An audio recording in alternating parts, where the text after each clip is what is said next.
Kumusta ka, SB? Panibagong araw, panibagong kwento. Dito tayo sa may arko ng Pantabangan, Nueva Ecija.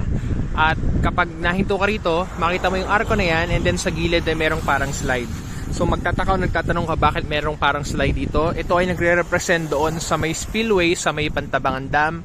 Pagpapakita ng ko ng meron dito, which is yung Pantabangan Dam. So katulad nung sa spillway. Kapag naman napunta ka rito sa kabila, ay makikita mo itong cross at itong wall na yan. Ito ay pagpapakita ng isa pang tourist spot. Ito yung doon sa may lumang bayan ng Pantabangan. Sa pinalubog na lumang bayan ng Pantabangan, makikita mo yung cross at yung wall na ito kapag mababaw yung tubig doon sa may Intang Lake na bahagi ng Pantabangan Dam. Kaya sa susunod na mapasyal ka rito ng Pantabangan, makita mo yan.